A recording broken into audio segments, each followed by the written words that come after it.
Have you ever sat in front of your door and thought, like, hey, why don't more people play bird control? That's just me. I mean, it has the best Charizard matchup in the game. It got top 4 at EUIC. Like, come on, this deck should at least be more played than a Snorlax Salt. That deck sucks. I guess the reason why might be it's a pretty hard deck to play. So yeah, in this video, I'm going to try to show you how to play the deck better and to go over the list, go over all the important matchups and tell you what to do and how to win more games. So hopefully you win your next League Cup instead of going 0-3 drop with Ancient Box like you were going to do previously. This is a list I've been really enjoying lately. I've been playing online tournaments. I got day 2 at the Orlando Regional Championships with it. And unlike the previous control guide that I did, I'm not going to go and explain every single card in this deck.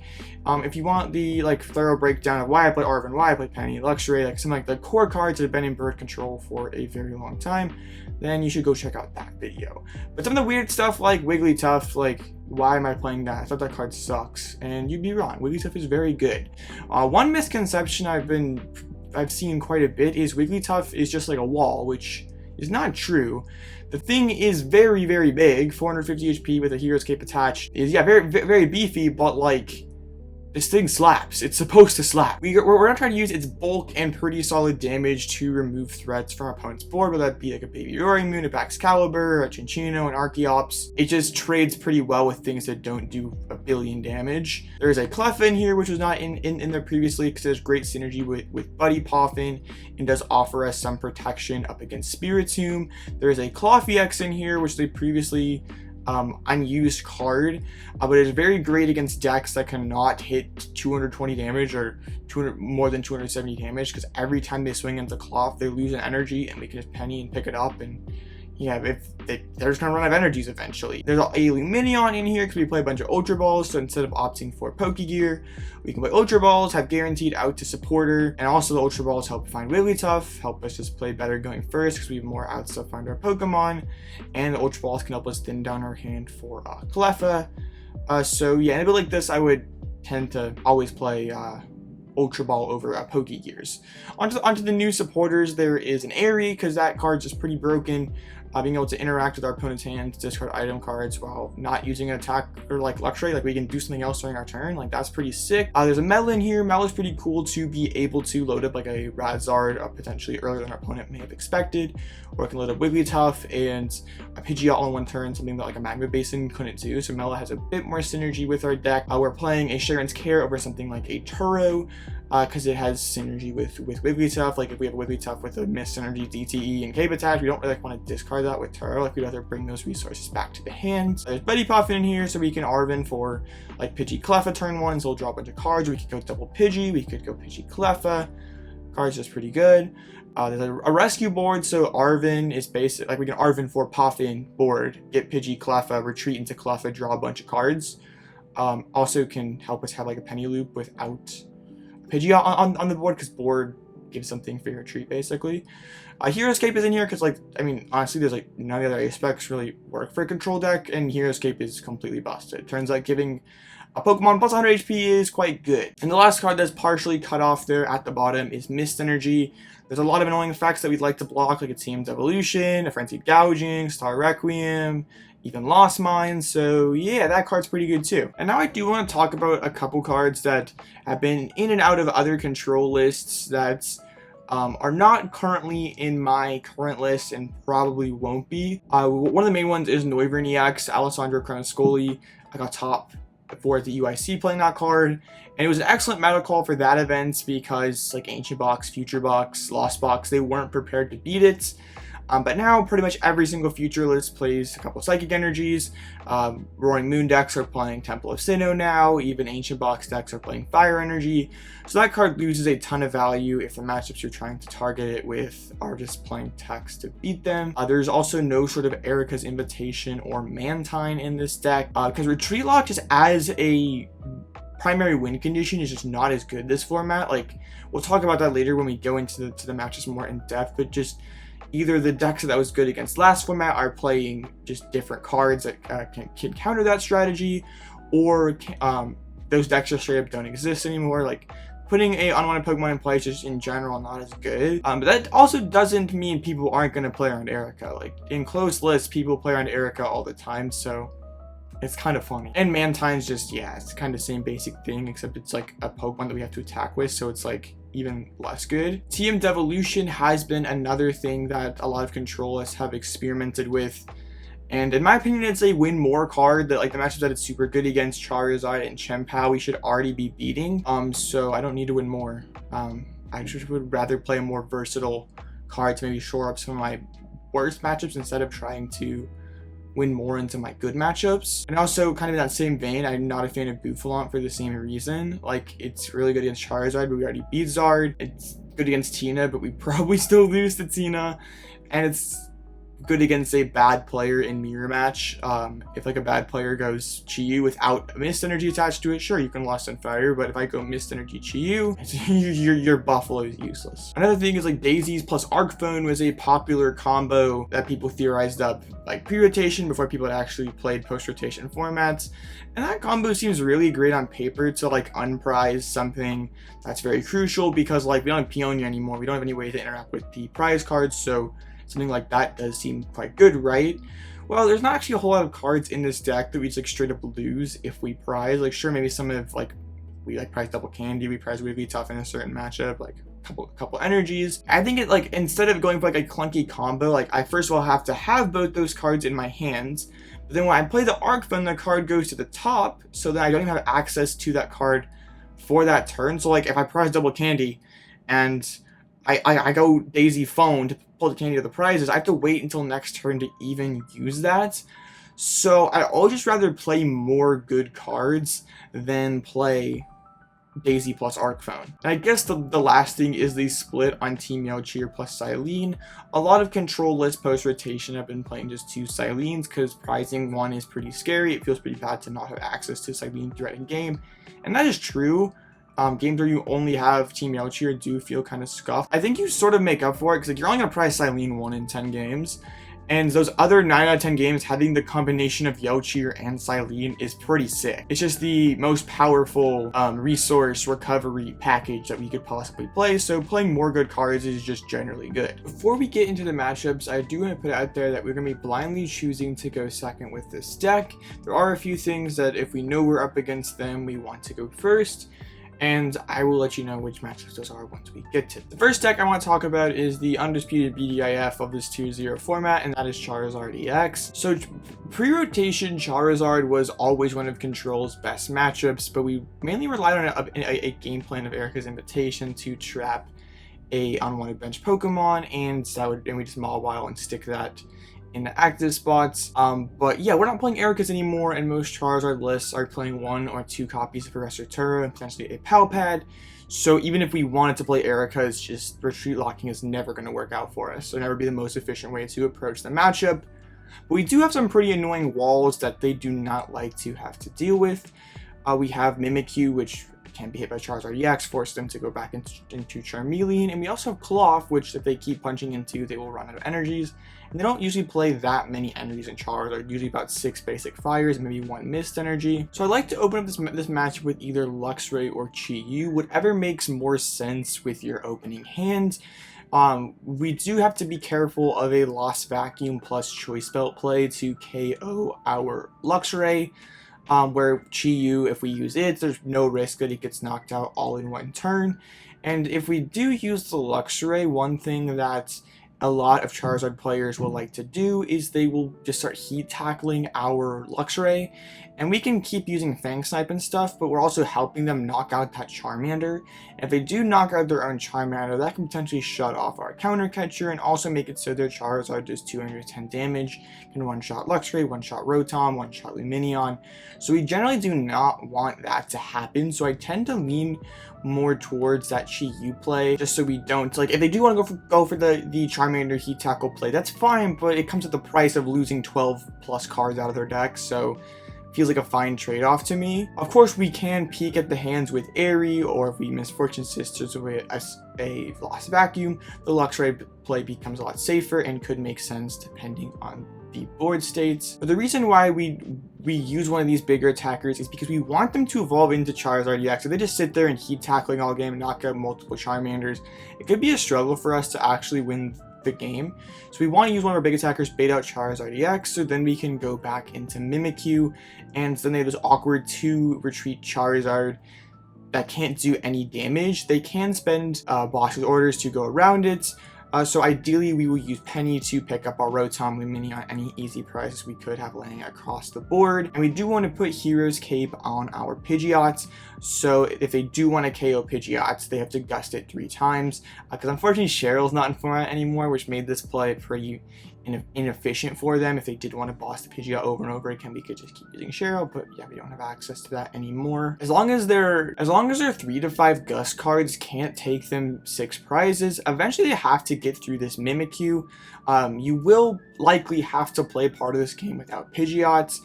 You just have to prep your board accordingly. Playing around TM's evolution is always a great move as well, like putting Mist Energy on your Pidgeots or preloading an Arven in your hand. So if they do use the Devo, we can use Arven for candy and set it back up. But ideally, we either force them to burn Vacuum or 3 Gust to KO Pidgeots, and then they have 2 Gust remaining to take 4 prizes, which isn't always going to happen if we've charmed up Rotom or picked up Rotom. And they also could have lost a boss or 2 to early game Fang Snipes or Jealously Singes. So once they've used up all their bosses and we have Mimikyu and active spot, they eventually have to go back into Charmeleon and start punching us. Ideally we have a Defiance Vest on there, but they may still have their Lost Vacuum saved. And can start potentially 2-shotting or 3-shotting our Mimikyu. And then we have 2 options. We can counter catcher up that Charizard that retreated and force them to either commit more energies or burn a Professor Turo to pick it up. Or we can even penny our Mimikyu and go back into Klawf. And then they're in a pretty bad spot because they don't really want to retreat this Charmeleon and go back into a big attacker like Charizard EX. They don't want to keep punching the Klawf because they also lose energies, but they also don't really want to like evolve the Charmeleon to start doing more damage because some lists are only playing 1 Charmeleon, so yeah, that feels kind of bad. So if you ever do get into this spot where they're just like stuck with this Charmeleon, you should just win the game as long as you can keep finding your pennies, because yes, as long as you can keep pennying up the Klawf, they'll eventually run out of energies and then you can win the game with Chi-Yu. Charizard is a super favored matchup where you pretty much only lose if you misplay or you just draw really poorly. Some lists that are playing double TM Devolution or playing double Lost Vacuum can get kind of sketchy, but you're still pretty comfortably favored against Charizard, and that's honestly one of the reasons why you should play Control, because this deck just claps Charizard. Next I want to talk about Chien-Pao, and this is kind of a funny matchup because the Chien-Pao players will usually tell you that the bird match is fine. So oh yeah, that matchup is so free. Like, but as a Control player, I'd be pretty happy facing Chien-Pao every single round. And there's really 2 different ways the Chien-Pao player can choose to route this matchup. I'd say the more common one is that they choose to not bench Bibarel, because their thought process is, well, if I give them Bibarel on the bench, it does help me draw a bunch of cards, but also it could come back to bite me because they just trap the Bibarel in the endgame. But if they don't bench Bibarel, they really can't play the game. Their deck is super reliant on that card. So yeah, it's really hard for them to consistently chain knockouts, especially if we have Luxray picking cards out of their hands. And then also if there's no Bibarel on the board, they're super vulnerable to a late game Iono, plus maybe Wigglytuff knocking out Excalibur or Radiant Charizard nuking their active. So I think that this line is just straight up incorrect for the Chien-Pao player, that it can scam games maybe against a bird control player if you get kind of lucky, but it's probably not the best way to go about it. So I think a smart Chien-Pao player will bench Bibarel and just try to rush you, because this matchup does seem pretty scary for bird control on paper, because Radiant Greninja can snipe your Pidgeys, and they even have like Prime Catcher to nuke your Pidgeot. And with the recent innovation of Cyllene, they can technically have 2 Prime Catchers in a game. So it's not that unrealistic that you like start a 2-prizer, they nuke it, then they Prime Catcher for 2, and they Cyllene back Prime Catcher and take another 2 prizes, or even maybe instead of opening 2 prizes, they Iron Hands you. Like, there's a lot. This matchup definitely can go off the rails, but if they do bench a barrel, they do leave themselves vulnerable to retreat lock. Like, unless Tail Smash just hits enough heads in a row that like Mawile will just trap that barrel forever, and you can just keep penning it up, out cheer back in pennies, and eventually they will deck out.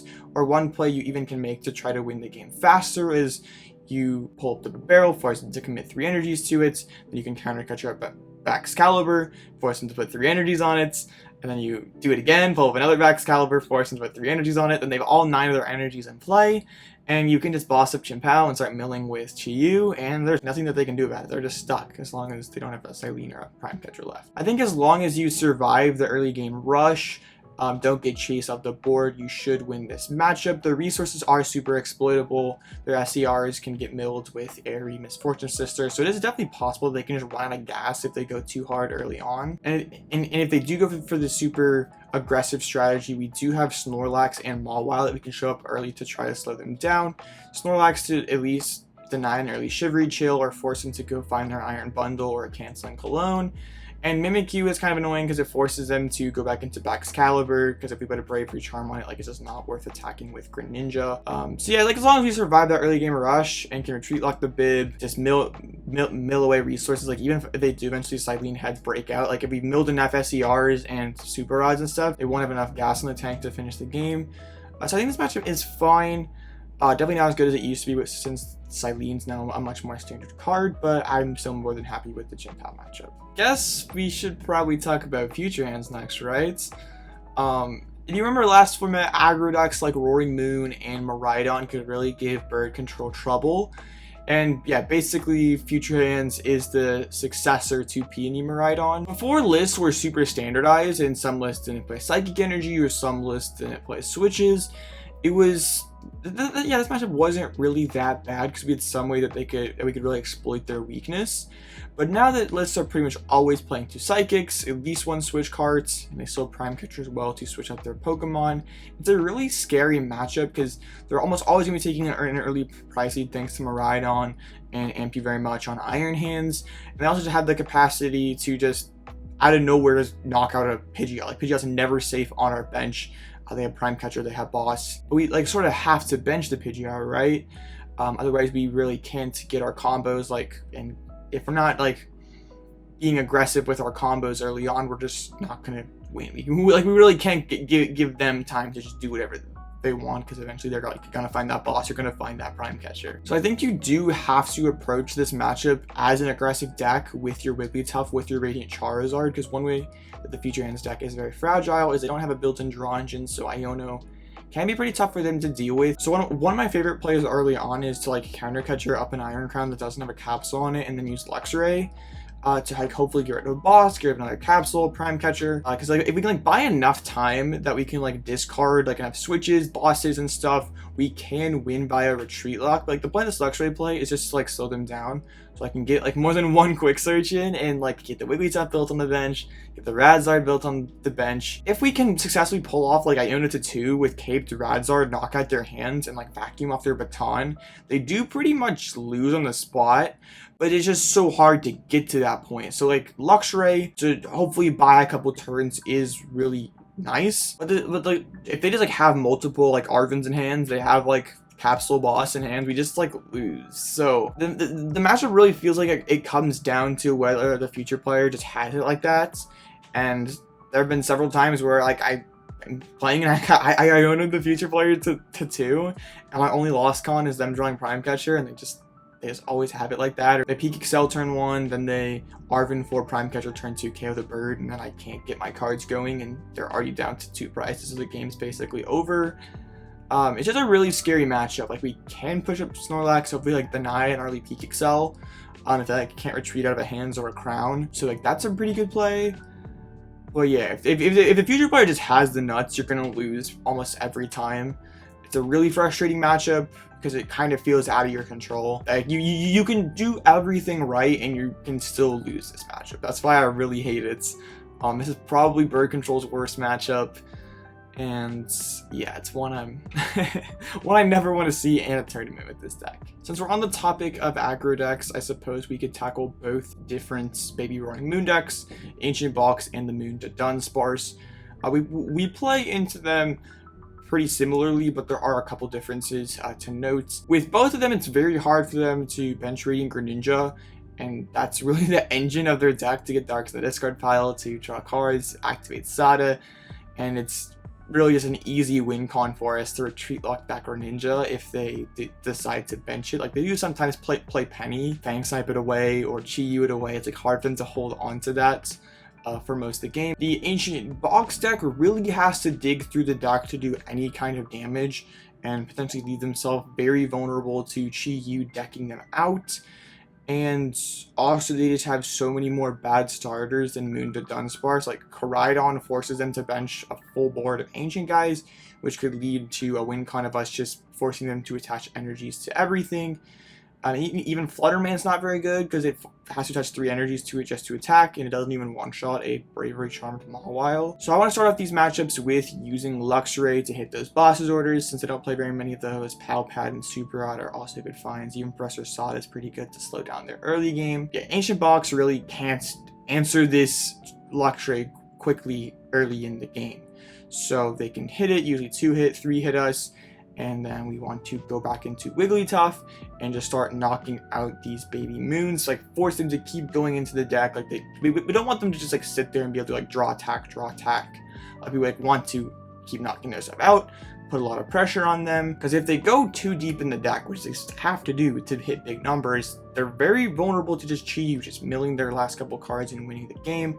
Or one play you can just like pull up a moon without any energies on it, tempting trap, and then mill after that. Like, it's a really awkward matchup for them to map their resources correctly, and there's just so much that they have to keep in mind. Like if we start taking knockouts with Wigglytuff, we always can just follow that up with Radzard and keep knocking their things out. And if we happen to mill some Super Rods early, discard those Super Rods, they really only have 4 attackers in their deck, and they could have also discarded moons with Pokestop or Explorer's Guidance, so they can just run out of attackers and just lose because we take all 6 of our prizes. But with the Roy Moon to Dunsparce deck, it's a little different because they actually do have big damage early with Frenzied Gouging on the Big Moon, and they actually do have a draw engine as well with the Dunsparce, so it's a lot easier for them to find their combos of cards and get going. But they also don't have very many as high quantity of Ancients cards to put in the discard, so Baby Moon's a lot less big of a threat. I still think that even though it can be punished, that Luxray is the play in this matchup. Just getting rid of the bosses is just so good, because we can move in with Luxray and discard important resources, and then go back into Wigglytuff with a Mist Energy attached to it. And some lists play 1 Temple, so they do technically have an answer to this, but they have to find that 1 Temple, which can sometimes be difficult. And then also it's just a 2-for-2 trade at best. Like, we can just swoop in with Pidgeot or Radiant Charizard and knock out the moon that they just gouged with, and they're basically back where they started. So I'd say against the Moon to Dunsparce deck, you're probably more likely to win by taking 6 prizes, just because they don't deck out quite as easily. They don't have to go as deep into the deck in order to have a chance in the game. So Wigglytuff and Radzard to put a bunch of pressure on them and prize trade with them is also pretty good. But another way you can go about it is you can use Klawf with a Mist Energy attached to it. Like, if you get value out of the Wigglytuff, it tanks a couple hits. You can Penny Klawf, put a cape, put a Mist Energy, and they can't ever one-hit the Klawf. They can't gouge it. If they keep punching it, they're going to run out of energies. So if your Luxray hit Sodus, hit Rods, yeah, they're going to run out of energies before you run out of pennies, basically. And you can do that same play against the Ancient Box as well. They can sometimes reach those big numbers late in the game, so you do have to be kind of careful. Klawf is another potential threat for them to deal with. So there's just so much for both of these Ancient decks to keep track of in our deck. There's just a lot that we can hit them with. Like, we can disrupt, we can take knockouts, and we can really easily shift that game plan very easily because of Pidgey EX. Just grab me whatever we want. So yeah, a lot that they have to keep track of, and yeah, so much can go wrong for them if they don't draw super well. Like, they only play a couple gusts, so it's like not even very easy for them to like boss KO our only Pidgey early on. So very favorite matchup, and with the rising popularity of the Ancient decks, yeah, I'm very happy as a control player. Next, I want to talk about all the different Comfy decks, Lost Tina, Sablezard, and then just the Roaring Moon, Hoopa, Lost Pile that is kind of become the standard of the Greninja builds. In general, we play pretty similar into all these matchups, but there are a few differences. So first, we'll start with Giratina. This is the early Luxray matchup. Just getting rid of those super odds with Mirage Gates, boss orders is super important. Because also their deck is somewhat slow. They can't really answer to that Luxray immediately, so yeah, just going in with as many Fang Snipes as possible is very, very good. And then after our Luxray goes down, I like to respond back with a Wigglytuff, but one play we can make is if we put Cape on our Luxray. This either forces the Tina player to use Shred to 2-hit us or use Star Requiem, and if we build a Wigglytuff on the bench, they're probably not going to want to use Star Requiem. So usually they'll try to just 2-hit us with Shred, but then that leaves themselves wide open for the Mela Radzard play to 1-hit that Tina V that's fully loaded up. So I actually did this at Orlando, and it pretty much won me the game because that was our only loaded up Tina, and my Luxray had plucked away a lot of key resources. But in general, you'll be using Luxray back into Wigglytuff, and then try to close out with like Iono plus Radzard after that. Eri and Misfortune Sisters are your two best friends in this matchup. You just got to get as many of those switches, gates, super odds in the discard pile. Try to make it as hard as possible for them to load up 3 Tinas in a game. Since the Tinas are seemingly pivoting away from Temple of Sinnoh, Wigglytuff becomes an even more powerful attacker in this matchup. So it is still kind of sketchy because if you get behind like in the resource trade and your Luxray doesn't hit like enough gates, or you just can't get Luxray early on, it sometimes can be hard to like catch back up because you can send up Luxray which is instantly gonna die. So it's not an amazing matchup. You do have to draw quite well to win, but if you can get enough resources down in the early game that you can prize trade with your other attackers, it's really not too bad. And a similar kind of deal in the Greninja Gate Lost Box with the Roaring Moon. Luxray is very, very good, but this time all their attackers die to Radiant Zard, and also Wigglytuff is better, I guess, because like even if they do want to gouge it, they just easily knock out their Roaring Moon. There's not the threat of them like one-hitting us and then tanking a hit like with a Tina. So yeah, same basic game plan. Early Luxray is super clutch, and then just prize trade with our attackers. It's really kind of as simple as that. Like it's another matchup where we do want to put Charm on our Pidgey, so our opponent can't get like that turn 2 Moonlight Shuriken, or at least makes them have to have another piece. Like they have to find that Lost Vacuum as well. I prefer this Greninja build of Lost Box from the Lost Tina build because they can't quite as easily chase our Pidgeot. That's one of the biggest issues in the Tina matchup. But this build's usually only playing Prime Catcher, playing Boss's Orders, and doesn't have as good attackers to get rid of that Pidgeot. Like if we put Cape on the Pidgeot, Raikou can't reach it, and yeah, if they use the Roaring Moon, it usually just instantly dies. So it's not the best trade to use like Boss Frenzied Gouge if we can just instantly respond back. But a lot of end games against Lost Box is either like we burn through enough resources that they just can't build that last attacker, so we can just Chi-Yu and deck them out, or we are using Iono plus Radiant Charizard and just hoping that slows them down so we can just like Radzard twice and win the game. And then finally, the Sablezard matchup. This one is by far the easiest. There is usually a TM Devo in this list, so putting Mist Energy on our Pidgeot is usually a good idea. But Wigglytuff is just insanely good against their deck. They have Sableye, Cramorant, sometimes Iron Hands, they have that Radiant Charizard, sometimes like a Roaring Moon or a Mew EX. Nothing that hits Wigglytuff very hard. Early Luxray can bait out their gates, force them to basically go Radzard to respond to that Luxray. Misfortune Sisters Eri and Luxray discarded gates. They have to burn gates and rods to swing with the Zard. And then Wigglytuff just instantly one-hits that Zard, and they're back where they started. They have nothing in their deck that trades very well with Wigglytuff. So yeah, this match is very easy as long as we set up, get that Wigglytuff going. You can put that Cape on the Wigglytuff on the bench to protect it from a potential Prime Catcher play before it's evolved up. But yeah, really, if we just set up, we should win this matchup. Like even Cape's Chi-Yu is a massive threat for them. Nothing in their deck one-hits it, and they don't like getting cards from their deck discarded. So yeah, as long as you set up, you really should win. This matchup, I would say if I were to rank the three from easiest to hardest, Sablezard is by far the easiest. Then the Roaring Moon Hoopa EX build would probably be second hardest. They are a little more explosive than Tina, but also their attackers are more exploitable. And finally, Lost Tina is, I wouldn't say by far the hardest, but it's definitely much harder than regular Lost Box. Like, it's probably like a 40-60 matchup. Lost Box is probably close to a 50-50. And Sablezard is very comfortably favored. But yeah, just the general game plan of early Luxray, go into your attackers, late game Iono, and just spam Sisters and Eri throughout, and you should be good to go. How about we talk about the inspiration for the Wigglytuff next, and that was a Lugia matchup. A lot of people panicked over Lugia being good again because Control seemingly had no answer to that. Like Alessandro Cremascoli just straight up took the L at EOIC, and it did work out. But that was actually kind of the motivation to try out the Wigglytuff, was because it actually had a solid game plan into Lugia, and it turned out to be good against pretty much everything else. So our game plan in this matchup is to use Wigglytuff to either chase the Rats or the Archeops. If they do not want to preload energy on their Chinchinos, we just go after the Archeops. They can hit us back with either a Chinchino or a Lugia. Then we just knock out the other Archeops. And from that point, we either can prize trade with Cape to Radiant Zard, or just potentially Penny Loop Klawf or Chiyu, depending on the board states. But if they're smart, they will preload energies onto Chinchinos.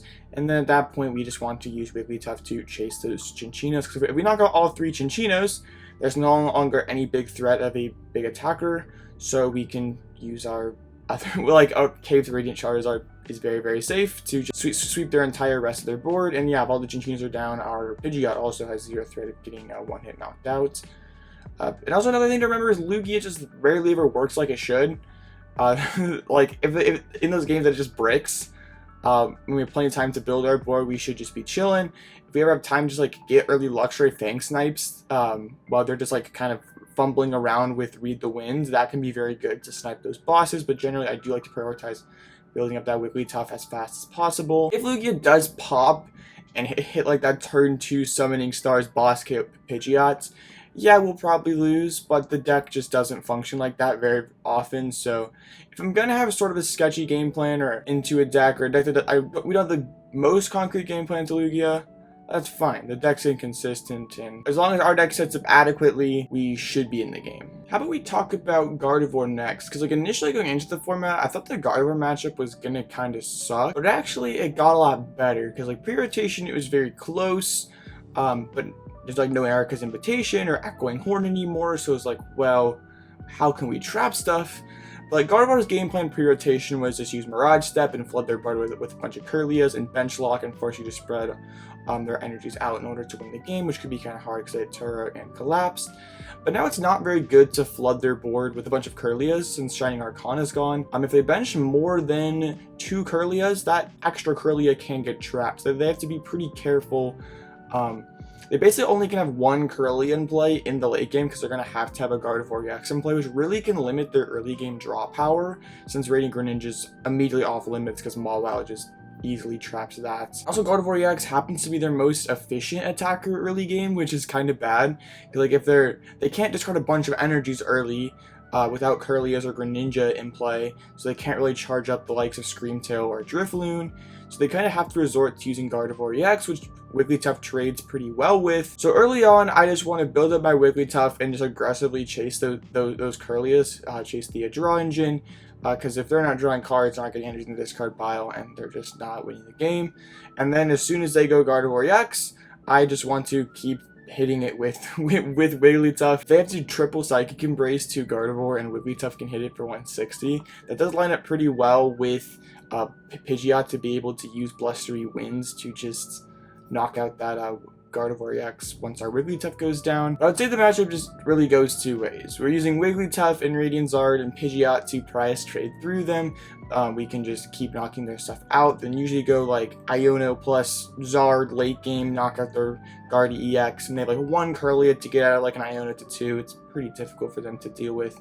Because we also do have that Lost Vacuum, potentially cheat an extra prize in a turn if they do have like a big Cape Drifloon play. Or they decide to, maybe they like get unlucky and open Greninja, or they just misplay. We can win with Retreat Lock They have like Klefki that can get trapped, that third Kirlia, Jirachi, Manaphy, Radiant Greninja, or we even can like spread all their energies out, like something like a Fluttermane eats up 3 energies and doesn't even knock out Mawile. So yeah, we either want to just take 6 prizes, go like late game, Iono plus Pidgeot or Radzard, or just retreat lock one of their dudes. Early Luxray is pretty okay in this matchup as well to try to slow down their early game even more, but in general, prioritize Wigglytuff and just be super aggressive because Gardevoir is a pretty slow deck and it has to be even slower up against Control because it can't bench Kirlias. So I initially thought this matchup would be kind of bad, but after playing it a little more, I think it is actually Control favored. So I guess we could talk about Mirror and Snorlax stall. The Mirror really is kind of weird because it's sort of a Chi-Yu / Luxray race. If you can use Fang Snipe before your opponent gets bird set up, that's pretty good. Other than that, it's kind of a race to the bottom with Chi-Yu. Make sure you don't play into Eri and get your Pal Pads discarded. After you Cyllene, try to shuffle your decks so that the cards don't get milled. It's a really kind of boring matchup. But the Snorlax stall matchup should basically be a 100-0. It really makes me mad when I see people lose to this deck, because you should never lose. So the common misconception I see is people just go straight for Chi-Yu against a Block-Lax player, which basically leaves it up to luck. Like, sure, you can use Pidgeot and cherry pick your best cards and put them into your hand, or the Snorlax stall player can't do that. But like, what if we just knocked out their Chi-Yu? We use Blustery Winds, we 2-hit their Chi-Yu, they have 1 Super Rod, and like 2 Fire Energies, a limited amount of switches, and if they're using Chi-Yu, they're not building up their hand. So they won't likely have the pieces necessary to build it back up again right away, and then we can go in with our own Chi-Yu and start milling them, or we can just continue to take all 6 of our prizes. But yeah, like basically if you kill the Chi-Yu, it's impossible for them to recover it, or takes them forever to recover it. So you pretty much win on the spot if you do that. So please, please, please do not try to get into a Chi-Yu race straight out the gate with Snorlax stall. It's not the best way to do it, and you might lose, and losing is cringe. I suppose I ended up saving the worst for last, and that is the Arctina matchup. And this one's gotten worse and worse as time has gone on because people have decided that it's a good idea to play 3 Lost Cities in this deck, and that hurts me. But it's still winnable. It just sucks because like Bird Control hates hand disruption, and Arctina is like the hand disruption merchant in this format. Like it's just gonna spam us with Judge or Eri, and we don't like that. So this is a go first matchup. If we go second, we're either gonna get Judge plus Punch, or we're gonna get our Pidgey knocked out or Rotom knocked out.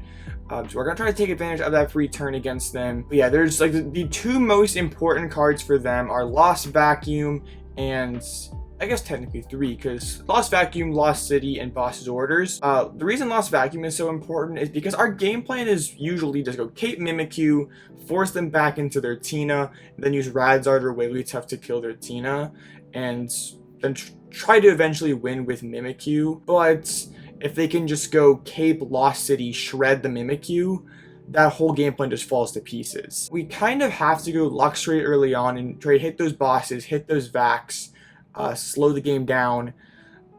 But if we don't hit those bags, we're kind of in trouble. We can try to price trade with Wigglytuff and Zard, but it's just very difficult, especially with all the hand disruption that's coming down. Because if we can't get to the point where we go like Cape Mimikyu, they shred us, we go kill the Tina, they load up second Tina, we can just do the Radzard play again, or just if there's no Tina on the board, Caped Radzard is pretty much impossible for them to deal with. But yeah, it's just so hard to get to that point. We have to get pretty lucky to have a clean setup, not get bricked out by a Judge, and also have to like Fang Snipe or Eri or Sister away the vacuums. Because yeah, if that 1 vacuum hits and our Mimikyu gets sent to the Lost Zone, the game's pretty much over. Yeah, there's the whole triple Lost City thing is very, very frustrating. I wish, to any Arctina players out there, if you want to cut down to 0 Lost Cities, I would be very appreciated. So that is all I have for this guide video. If you found any of those core matchup graphics useful, I will put those in the resources channel in the Discord, so you can have them, screenshot them, download them, so they're there for anyone to use. And if you have any more questions about bird control, something I didn't explain super clearly in this video, there's a matchup I didn't touch on, feel free to leave them in the comments below. You can shoot me a DM on Discord, DM on Twitter. More than happy to help anyone out. Appreciate any of you who watched all the way through in this video. I know I'm super cringe and boring. Hopefully there was educational things we learned here. and it wasn't just incoherent nonsense. I know that I promised this video for a long time, and it took me a while to get it out there, so I appreciate all your patience. I hope you all have a great rest of your day, and I'll catch you in the next one.